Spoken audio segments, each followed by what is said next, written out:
سوال ہے کہ ترک رفع یدین کے تعلق سے ابو داؤد کے اندر جو عبداللہ ابن مسعود کی روایت آتی ہے کیا ہے صحیح ہے؟ اس پر روشنی ڈالیے، کیا ہم اس پر عمل کر سکتے ہیں؟ عبداللہ ابن مسعود رضی اللہ عنہ کی جو روایت ہے جو سنن ابی داؤد میں اور دوسری کتابوں میں ہے، ترمذی میں بھی ہے، اس کے بارے میں خود عبداللہ ابن مبارک رحمۃ اللہ اور اس پر متفق۔ اب آپ اندازہ لگائیں کہ اتنی مضبوط اور اتنی وزنی شہادت کے بعد بھی اگر کسی کی کوئی بات نہ سمجھ میں آئے تو اس میں ہمارا کیا قصور ہے؟ لہذا فتدبروا یا اولی الالباب، اس سے ہم کو نصیحت حاصل کرنی چاہیے۔ اچھا، بعض لوگوں کو ایک بیماری سی ہوتی ہے اور بعض لوگ جو ہے نا وہ دل میں انتشار ہوتا ہے ان کا کہ بھئی ہم کس طرح سے کسی کو غلط ثابت کریں۔ صحیح ثابت کرنا آیا ہی نہیں نا، اور صحیح چیز پر دل آتا بھی نہیں، زندگی ساری چیزیں ہی غلط پر گزری ہے، تو اچھی چیز اور صحیح چیز پر تو طبیعت نہیں آئے گی جلدی سے۔ اس لیے کوشش کرتے ہیں کہ بھی کیا کریں، جس کو جس چیز سے محبت ہوتی ہے وہ ادھر ہی جاتا ہے۔ ہم کو اپنے بزرگوں سے، اسلاف سے محبت ہے، ہم ان کی عظمت بھی کرتے ہیں، ان کی عزت بھی کرتے ہیں، ان کا ادب بھی کرتے ہیں، لیکن بعض لوگوں کو یہ عادت ہوتی ہے کہ کس بڑے بزرگوں کے شان میں گستاخی کریں، کب ان کو جو ہے اپنے کام کے لیے استعمال کریں، اور جب کام ہو جائے تو پھر ان کو جو ہے گستاخ کہیں۔ اس طرح سے کچھ لوگوں نے اس حدیث پر بھی بے جا اعتراض کیا۔ میری نظر میں تو بے جا اعتراض ہے۔ کیا اعتراض ہے؟ تو صاحب، اس حدیث میں سفیان ثوری ہیں رحمت اللہ علیہ، اور سفیان ثوری مدلس ہیں اور وہ عن سے روایت کرتے ہیں۔ سفیان ثوری کا معانعہ اس کے اندر ہے۔ اہل علم اس بات سے اچھی طرح واقف ہے اور جانتے ہیں کہ امام سفیان ثوری کس درجے کے محدث ہیں، کتنے عظیم الشان محدث ہیں۔ اکثر محدثین نے ان سے روایات کی تخریج کی ہے۔ اچھا، سفیان ثوری مدلس ہیں تو کس طبقے کے مدلس ہیں؟ علامہ ابن حجر اسقلانی رحمۃ اللہ علیہ نے طبقات المدلسین میں ان کو دوسرے نمبر پر رکھا ہے، دوسرے طبقے کے مدلس ہیں، اور ان کے تعلق سے یہ لکھا ہے کہ دوسرے طبقے کا مدلس اگر عن سے روایت کرے تو اس روایت میں کوئی نقص نہیں آتا، لہذا یہ معاننہ دور ہو گیا۔ پھر ایک بے جا اعتراض کیا کچھ لوگوں نے، بھلے ہمارے بڑے ہوں، لیکن اعتراض کیا کہ اس میں لم یعود ثم لم یعود کی زیادت یہ محفوظ نہیں ہے، یہ وہم ہے سفیان ثوری رحمۃ اللہ علیہ۔ عجیب معاملہ ہے۔ دیکھیے، سفیان ثوری رحمۃ اللہ علیہ یہ ثقہ ہے، ان کے تعلق سے محدثین نے لکھا ہے اور کہا بھی ہے۔ مثال کے طور میں آپ کو بتاؤں کہ خود جو ہے ابن حجر اسقلانی رحمۃ اللہ علیہ ان کے تعلق سے کیا کہتے ہیں۔ ابن حجر اسقلانی رحمۃ اللہ علیہ فرماتے ہیں سفیان بن سعید بن مسروق الثوری ابو عبداللہ الکوفی من کبار اتباع التابعین، بڑے تابعین میں سے، ثقہ ہے، حجت، حافظ، فقیہ، عابد، امام، اتنے القاب سے نواز رہے ہیں۔ اور آگے میں چھپاتا نہیں ہوں، آگے کہہ رہے ہیں وَكَانَ رُبَّمَا دَلَّسَ، تدلیس کرتے تھے، لیکن ان کی تدلیس سے کوئی حارج نہیں۔ اچھا، ان کے علاوہ امام شمس الدین ذہبی رحمۃ اللہ علیہ یہ کیا کہتے ہیں ان کے تعلق سے؟ دیکھیں، امام شمس الدین ذہبی فرماتے ہیں امام سفیان ثوری امام ہے، احد اعلام علما وزہدا، علم کے اعتبار سے، زہد کے اعتبار سے بڑے لوگوں میں سے ہیں، عالم میں سے ہیں۔ امام ذہبی فرماتے ہیں کہ ابن مبارک نے بھی ان کی توثیق کی ہے۔ حضرت عبداللہ ابن مبارک رحمت اللہ علیہ فرماتے ہیں ما کتبت ان افضل من، میں نے جتنی روایتیں نقل کی ہیں تو مجھے نہیں لگتا کہ ان سے کوئی افضل شخص سے میں نے روایتیں نقل کی۔ پھر ایک محدث ورقہ وہ فرماتے ہیں لم یرى سفیان مثل نفسی، کہ امام سفیان رحمۃ اللہ علیہ کے جیسے محدث جلدی نظر نہیں آتے، اتنے بڑے بڑے لوگ ثقہ کر رہے ہیں۔ اچھا، سفیان ثوری کی ثقاہت میں کسی کا بھی اختلاف نہیں، اور یہ قاعدہ ہے، ہم تو یہ ہے نا کہ وہ میٹھا میٹھا ہپ ہپ اور کڑوا کڑوا تھو تھو، یہ قاعدہ سب کو معلوم ہے، بار بار پیش بھی کرتے ہیں، لیکن جب معاملہ اپنے نفس کا آتا ہے تو پھر بھول جاتے سب قاعدے۔ اصول حدیث ہے، قاعدہ ہے کہ اگر ثقہ راوی اگر کسی بات میں زیادت کو پیش کرے، ثقہ راوی کی زیادت ہو اس میں، تو وہ مقبول ہے، اس میں فتویٰ ہے باقاعدہ۔ لہذا سمجھ میں آیا کہ امام سفیان ثوری رحمۃ اللہ علیہ ثقہ درجے کے راوی ہیں۔ ایک تو لم یعود، ان کی زیادت نہیں ہے، اگر کوئی زیادت مان بھی لیا جائے تو یہ زیادت مقبول ہے۔ اسی طرح سے کہ اعتراض کیا جاتا ہے کہ عاصم بن کلیب جو ہے، ان کے تعلق سے اعتراض کیا جاتا ہے۔ کیا اعتراض ان کے تعلق سے؟ کہا کہ ہاں، اعتراض بھی بڑا مضبوط کیا جا رہا ہے۔ کہہ رہے ہیں کہ امام علی ابن المدینی امام بخاری کے استاذ ہیں، انہوں نے ان کے تعلق سے کہا ہے کہ اگر عاصم منفرد ہو تو اس سے احتجاج نہیں کیا جائے گا۔ آپ اندازہ لگائیں، کہہ رہے ہیں عاصم اگر منفرد ہو تو اس سے احتجاج نہیں کیا جائے گا۔ اچھا، قول پیش کیا جاتا ہے ابن المدینی کا۔ اب میں ان سے قول پیش کرنے والے سے سوال کرتا ہوں یہاں کہ مجھے یہ بتائیں کہ عاصم بن کلیب کو منفرد کہنے میں، ان کا تفرد پیش کرنے میں علی بن المدینی کے ساتھ کون شریک ہے کہ یہ بھی منفرد ہے؟ تو اگر ان کے نزدیک عاصم بن کلیب کا تفرد احتجاج نہیں بنتا، ان کا منفرد ہونا احتجاج کے قابل نہیں ہے، تو علی المدینی کا منفرد ہونا کہاں سے احتجاج کے قابل ہے؟ یہ بھی تو اس میں منفرد ہے۔ تو سمجھ میں آیا کہ یہ بھی دعویٰ کوئی حقیقت اور کوئی حیثیت نہیں رکھتا۔ تو عاصم بن کلیب رحمۃ اللہ علیہ، ان پر اعتراض لا حاصل ہے۔ اچھا، اس کے ساتھ ساتھ یہ بھی ذہن میں رکھیں کہ امام بخاری رحمۃ اللہ علیہ نے عاصم بن کلیب کی روایت کو اپنی صحیح میں لایا ہے، تعلیقاً ہی صحیح لیکن لایا ہے، اور کیا فرمایا ہے بخاری شریف میں؟ ای روایت عاصم بن کلیب فی تفسیر میسرہ اکثر طرقا واصح من روایت یزید، کہ ان کی تعریف کر رہے ہیں کہ ان کی روایت بہت سے طریقے سے ہیں۔ پھر عاصم بن کلیب کی روایت کو امام مسلم نے بھی تذکرہ کیا ہے، امام مسلم رحمۃ اللہ علیہ نے بھی اپنی صحیح میں اس کو لایا ہے۔ میں اس کی بھی سند آپ کو سنا دوں۔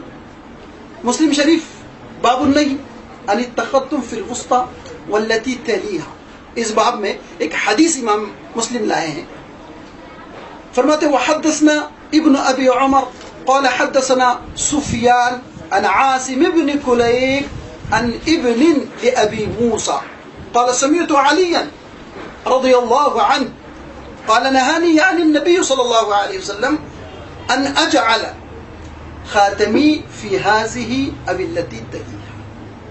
یہ انگوٹھی کے پہننے کے تعلق سے روایت ہیں، لیکن اس روایت کی سند کیا ہے؟ سفیان عن عاصم بن کلیب، وہی سند جو یہاں پر موجود ہے، ترمذی کی روایت۔ اب یہاں جب امام مسلم پیش کر رہے ہیں تو یہ روایت صحیح بن گئی، اور جب کچھ لوگوں کے مزاج کے خلاف روایت میں آ گئی تو ان کا تفرد ہو گیا اور یہ ان کا معاننہ ثابت ہو گیا۔ لہذا ضروری ہے حضرات ناظرین اور سامعین کہ ہم اپنے بڑوں کی عزت کرنے والے بنیں اور بڑوں پر بیجا لان تان اور بیجا ان کی تضعیف کے پیچھے نہ پڑیں۔ میں نے آپ سے شروع میں بھی کہا تھا کہ بھئی یہ روایت صحیح روایت ہے، امام ترمذی بھی اس کو صحیح کہہ رہے ہیں، اور امام جو ہے اور بہت ساری کتابوں میں یہ روایت موجود ہے، اور بہت سے لوگوں نے، بہت سے محدثین نے اس روایت کو صحیح بھی کہا ہے۔ اور میں نے چلتے چلتے ایک بات آپ سے عرض کی تھی کہ کچھ احباب ایسے ہیں جن کو غیر مقلدین اپنے علماء میں شمار کرتے ہیں، انہوں نے بھی اس روایت کو صحیح کہا ہے۔ میں ذرا ان کے تھوڑے سے نام گنا دوں آپ کے سامنے۔ نمبر 1 دیکھیے، احمد شاکر کیا کہتے ہیں؟ انہوں نے سنن ترمذی اس کی تحقیق کی ہے، اس پر حاشیہ لگایا. وہ کہتے ہیں حدیث صحیح. وہ کہہ رہے ہیں امام ترمذی نے جو حدیث پیش کی نا سملہ یعود کی، یہ حدیث صحیح ہے. وما قالوا فی تعلیلہ لیس بعلت، اور لوگوں نے اس کی علت میں جو بات کی ہے یہ کوئی علت نہیں ہے، یہ کوئی بات صحیح نہیں ہے. تمہارے اپنے آج بھی کہہ رہے ہیں. پھر شیخ الالبانی کا نام تو بڑے شان سے اور بڑے ادب سے لیا جاتا ہے کہ صاحب اس زمانے کے محقق ہیں اور مدبر ہیں اور محدث ہیں. آئیے ان کے بھی ایک حوالہ میں پیش کرتا ہوں. انہوں نے مشکات المصابیح کی تحقیق کی ہے، شیخ ناصر الدین البانی نے. وہ کیا کہہ رہے ہیں اس حدیث میں، اس کے حدیث کے جو ہے تحقیق کے بعد اس کی تحقیق میں کہتے ہیں والحق انه حدیث صحیح، سچ بات تو یہ ہے کہ یہ حدیث صحیح ہے. واسناده صحیح علی شرط مسلم، اور اس کی سند امام مسلم کے مسلم شریف کے شرط کے مطابق بالکل صحیح ہے. اور آگے کہتے ہیں ولم نجد لمن علله حجۃ يصلح التعلق بها ورد الحديث من نازلها. جو لوگ اس میں علتیں بیان کر رہے ہیں وہ صحیح نہیں ہے، اور ان کی وجہ سے ہم اس حدیث کو رد نہیں کر سکتے، اس حدیث کو چھوڑ نہیں سکتے. اسی طرح سے ابن حزم ظاہری، غیر مقلدین بڑے ان کے حوالے دیتے ہیں، اور بہت سارے لوگ، ایک صاحب تو جو ہے کہہ رہے تھے کہ ابن حزم حنفیوں کی بڑی پٹائی کرتے ہیں. لیجیے وہی محلہ میں آپ کی پٹائی کر رہے ہیں. وہ لکھتے ہیں ان ھذا الخبر صحیح، کہ یہ خبر بالکل صحیح ہے.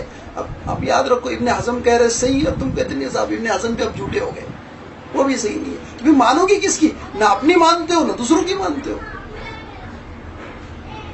نہ محدثین کی مانتے ہیں نہ اپنوں کی مانتے ہیں نہ علماء کی مانتے ہیں، تو پھر کس کی مانتے ہیں؟ اب یہ خود کو سمجھ لینا چاہیے کہ کس کی مانتے ہیں. اسی طرح سے علامہ احمد شاکر کے دو شاگرد ہیں، علامہ شعیب اور علامہ زہیر الشاوش. انہوں نے بھی اس حدیث کو حسن قرار، صحیح قرار دیا. وہ بھی کہتے ہیں صحیح ہے. شرح السنہ کے حاشیے میں جلد نمبر 3 صفحہ نمبر 24 پر یہ لکھا ہوا ہے. اسی طرح سے حافظ عبداللہ روپڑی، اب ان کا نام آتے ہی سمجھ میں آتا ہے کہ روپڑی ہے کہ روپڑی ہے پتہ نہیں.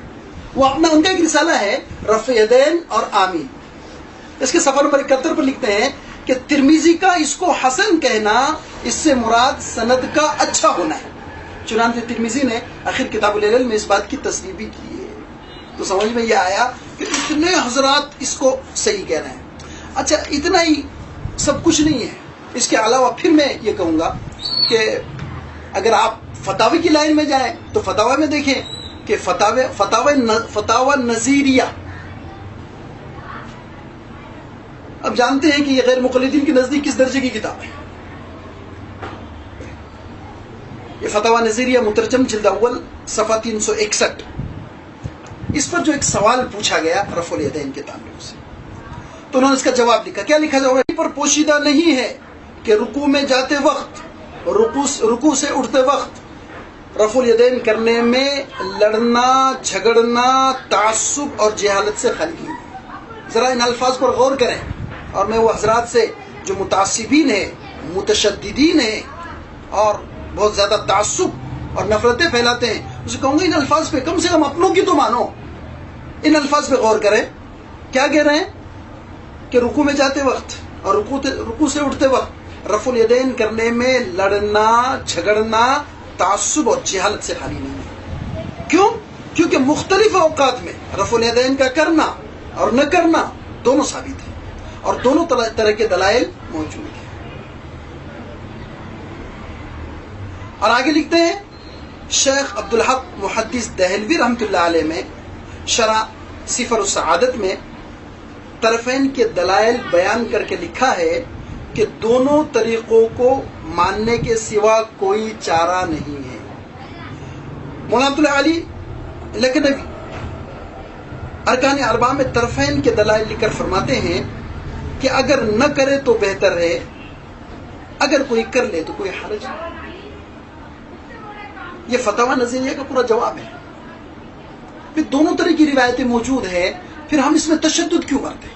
پھر ہم تعصب کیوں کرتے ہیں؟ یہی ہونا چاہیے، یہی نہیں ہونا چاہیے.